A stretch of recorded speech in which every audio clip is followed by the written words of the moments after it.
The dismissive avoidant is the highly independent, industrious, and hardworking person who has little time or patience for intense emotions of any kind.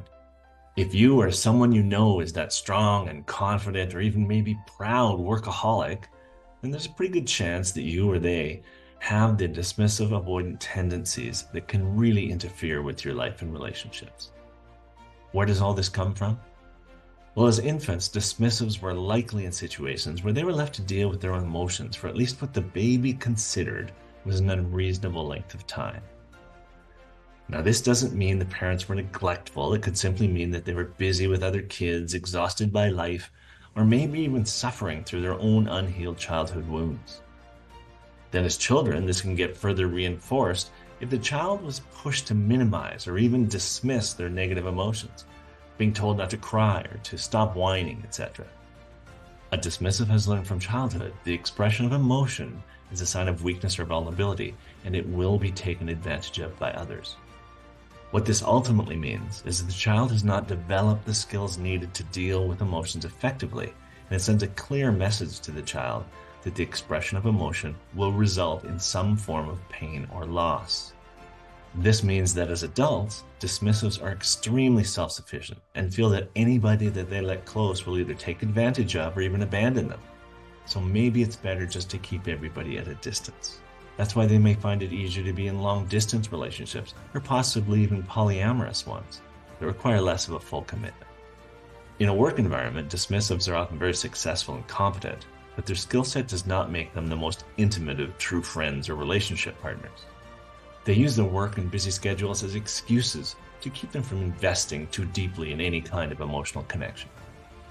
Their overwhelming need for space is often confusing even to them. They have a desire for a happy and healthy relationship, but if someone gets too close, their dismissive nature forces them to push that person away in order to create the space needed to maintain their independence. It doesn't mean they don't care, but it's their way of testing to see if they will be abandoned. If their testing produces drama of some nature, this will reinforce their feelings of abandonment and make it easy for them to leave. When in a relationship, rather than looking for reasons that it will work, dismissives will often look for the reasons that it won't work.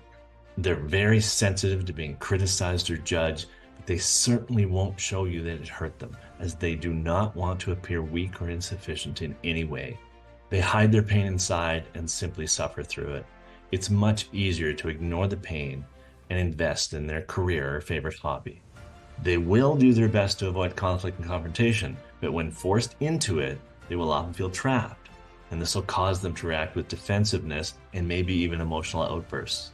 They're lashing out and pushing others away as a way to shield their true emotions, as a way to prevent the pain that they know is inevitable. I think the most important thing to be aware of is that just like any other human being, the dismissive is searching to find connection, but their unhealed wounds from childhood get in the way and keep them from finding what they truly want. They want to be close, they just have no idea how to do it. If you or someone you know is a dismissive avoidant, there is a path forward. Are you ready to transform your life and relationships? Come and see me at A Conscious Partner, and let's get started.